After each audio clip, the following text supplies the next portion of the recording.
بسم اللہ الرحمن الرحیم۔ ایک صاحب نے حضرت ابن عباس رضی اللہ تعالیٰ عنہ سے پوچھا کہ کیا جنوں کو بھی موت آتی ہے؟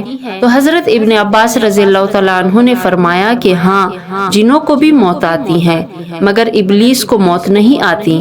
حضرت ابن عباس رضی اللہ تعالیٰ عنہ سے روایت کرتے ہیں، وہ فرماتے ہیں کہ جب ایک زمانہ گزر جاتا ہے تو ابلیس بوڑھا ہو جاتا ہے، پھر یہ دوبارہ 30 برس کی عمر میں واپس آ جاتا ہے۔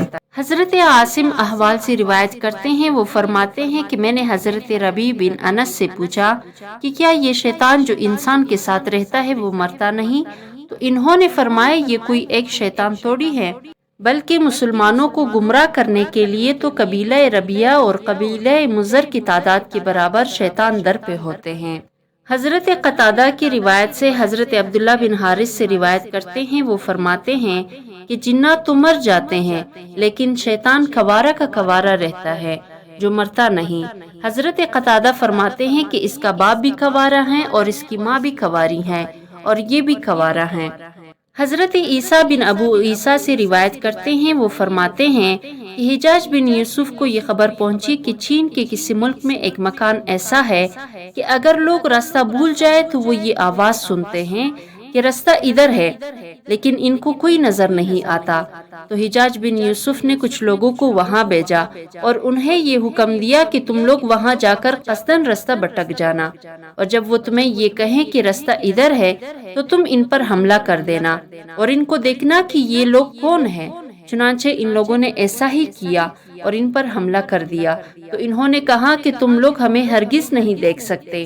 ان لوگوں نے ان سے پوچھا کہ تم لوگ یہاں کتنے عرصے سے رہتے ہو؟ ان لوگوں نے بتایا کہ ہم سالوں کا شمار نہیں کرتے، البتہ یہ معلوم ہے کہ ملک چین 8 مرتبہ ویران ہوا اور 8 مرتبہ آباد ہوا، اور ہم اسی وقت سے اس جگہ آباد ہے۔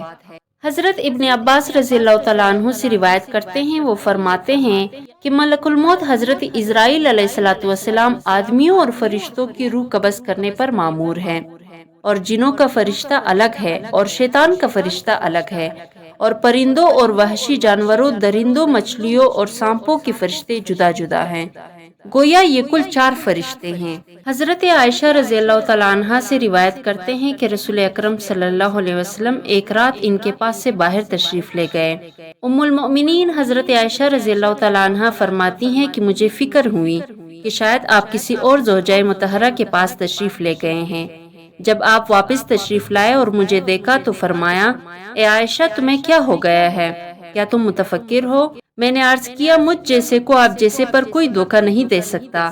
رسول اللہ صلی اللہ علیہ وسلم نے فرمایا، کیا تمہارے پاس تمہارا شیطان آ گیا؟ تجھے تیرے شیطان نے وسوسہ میں ڈال دیا ہے؟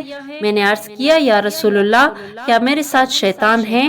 رسول اکرم صلی اللہ علیہ وسلم نے ارشاد فرمایا، ہاں۔ میں نے عرض کیا، کیا ہر انسان کے ساتھ شیطان ہوتا ہے؟ رسول اکرم صلی اللہ علیہ وسلم نے فرمایا، ہاں۔ پھر میں نے عرض کیا، یا رسول اللہ، کیا آپ کے ساتھ بھی ہیں؟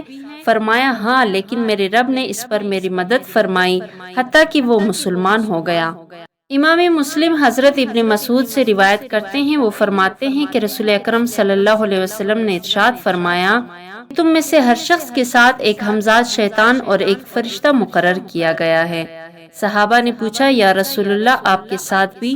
آپ صلی اللہ علیہ وسلم نے فرمایا، ہاں، میرے لیے بھی، لیکن اللہ تعالیٰ نے اس پر میری مدد فرمائی تو وہ مسلمان ہو گیا، اور وہ مجھے ہمیشہ بلائی کا ہی مشورہ دیتا ہے۔ انسان میں شیطان کا بھی تصرف ہے اور فرشتہ کا بھی تصرف ہے، اور شیطان کا تصرف یہ ہے کہ وہ انسان کو برائی کی دعوت دیتا ہے اور حق کو جھٹلانے پر آمادہ کرتا ہے، اور فرشتے کا تصرف یہ ہے کہ وہ بلائی کی دعوت دیتا ہے اور حق بات کی تصدیق کرتا ہے۔